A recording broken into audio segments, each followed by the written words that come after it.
हाँ, ये प्रश्न एसएससी सीजीएल टीयर 1 13/4/2022 को पूछा गया है। एक चाय बेचने वाला 9 रुपए प्रति कप बेचकर 50% लाभ कमाता है। 9 रुपए प्रति कप बेच रहा है और 50% का उसे प्रॉफिट हो रहा है। जब सामग्री की कीमत में 25% की वृद्धि हुई, अब जो जो माल जा रहा था उसके अंदर 25% है वो बढ़ गए, मतलब वृद्धि हुई है उसकी कीमत में, कॉस्ट में। तो उसने 10 रुपए प्रति कप पर चाय बेचना शुरू कर दिया। अब उसका लाभ प्रतिशत क्या है? देखो, स्टार्टिंग में चाय बेचने पर 9 रुपए प्रति कप बेचकर, यहां लिखा हुआ है बेचकर, इसका मतलब वो क्या है? विक्रय मूल्य है। विक्रय मूल्य कितना दे रखा है? 9 रुपए प्रति कप, ये दे रखा है 9 रुपए प्रति कप, यानी एक कप के 9 रुपए है वो बेच रहा है। और उसके ऊपर उसे कितना परसेंट प्रॉफिट हो रहा है? लाभ हो रहा है, कह रहा है कि 50%। अब सामग्री की कीमत में, जो मसाला लाता था वो, उस कीमत में 25% की वृद्धि हुई है, यानी कि जो क्रय मूल्य कितना है वो हमें नहीं दे रखा है, तो यहां से हम क्रय मूल्य निकाल लेते हैं। फिर कह रहा है फिर जो खरीदा है उसके ऊपर वो 25% है वो बढ़ा रहा है, मतलब उसकी जो सामग्री है उसकी कीमत बढ़ रही है। अब वो सामग्री में कितने रुपए पहले लगते थे ये नहीं दे रखा है, ये सिर्फ विक्रय मूल्य और लाभ दे रखा है। तो इससे हम क्रय मूल्य निकाल सकते हैं कि भाई उस वो खरीदने में कितना, जो खरीदने में उसकी जो कॉस्ट थी, वो कीमत थी, वो कितनी थी पहले, फिर उसके अंदर हम 25% बढ़ा देंगे। तो सबसे पहले इसका क्रय मूल्य निकालेंगे। इस 50% लाभ का मतलब देखो, 50% का मतलब होता है 50/100। इसको काटेंगे तो 5 एकम 5, 5 दूनी 10, यानी कि कितना हुआ? 1/2। यानी कि अगर पहले क्रय मूल्य 2 था तो अब क्रय मूल्य, अब वो बढ़ करके कितने में जाएगा? विक्रय मूल्य उसका 3 होगा। तो हमें 3 की वैल्यू, ये तो देखिए मैंने सीपी, और ये हो गया इसका एसपी।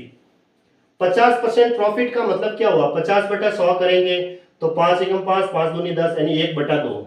अगर पहले वाला मूल्य अगर 2 था तो उसके ऊपर 1 रुपया बढ़ा, तो 2 पे 1 बढ़ेंगे तो 3 में वो बेचेगा, यानी कि कॉस्ट प्राइस अगर मैं 2 लेता हूं तो सेलिंग प्राइस कितनी होगी? 3। 1 बढ़ा दो, क्योंकि लाभ है ना, लाभ है तो बढ़ाना पड़ेगा।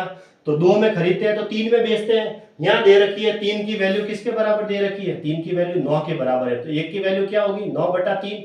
और खरीदना है तो 2 की वैल्यू हम निकाल सकते हैं, 9/3 गुणा 2। तो इसको इससे काटेंगे तो कितना आया? 6 रुपए प्रति कप। 6 रुपए प्रति कप क्या आया? क्रय मूल्य आ गया हमारे पास। क्रय मूल्य आ गया 6 रुपए प्रति कप। क्योंकि 50% प्रॉफिट हो रहा था तो 50/100 लिखा तो 1/2 मिल गया, यानी कि 2 पे है वो 1 बढ़ रहा है, तो 1 बढ़ रहा है, 2 में खरीदेगा तो वो 3 में बेचेगा। इसका मतलब ये हुआ लाभ है, इसकी वजह से हमने 1 ऐड किया। 2 में खरीदेगा तो 3 में बेचेगा। तो सेलिंग प्राइस है, यानी बेचना है, बेचने की वैल्यू रुपए में दे रखी है, कितनी है? 9 रुपए, यानी 3 की वैल्यू 9 के बराबर है, तो 1 की वैल्यू 9/3 और 2 की वैल्यू कितनी होगी? 6 रुपए प्रति कप हो गई। ये उसका क्रय मूल्य आ गया।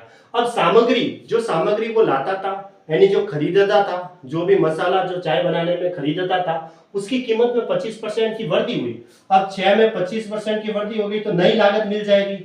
नई लागत कह सकते हैं या नया क्रय मूल्य भी कह सकते हैं, बात एक ही है। अब इसके ऊपर 25% बढ़ा दो, 6 का 25% निकाल के फिर ऐड करो, या फिर डायरेक्ट ऐसे लिख दो 6 × 125/100। 25% बढ़ाना है ना, तो 125/100 लिख दो। 30% बढ़ा दो तो 130/100 लिख देते। फिर ये 5 बार 25 से कट रहा है और ये 4 बार गया। फिर 2 से कट रहा है, 2 दूनी 4 और 3 दूनी 4, फिर ये हो गया 15/2, यानी कि 7.5। अब जो नई लागत आ गई है वो 7.5 रुपए आई खरीदने में, जो पड़ रहा है अमाउंट, क्योंकि भाव बढ़ गया, जो मसाला था उसका भाव बढ़ गया, तो नई लागत क्या हो गई? 7.5 रुपए प्रति कप हो रही है। जबकि वो अब कितने में बेच रहा है? जब सामग्री की कीमत में 25% की वृद्धि हुई तो उसने 10 रुपए प्रति कप चाय पर बेचना शुरू कर दिया। अब जो नया विक्रय मूल्य ये कह रहा है कि नया जो बेचना शुरू किया ना, तो वो विक्रय मूल्य हो गया कितना है? 10 रुपए प्रति कप, यानी कि जबकि सामग्री बढ़ती है तो कॉस्ट प्राइस क्या बढ़ती है? 7.5 रुपए प्रति कप पड़ती है।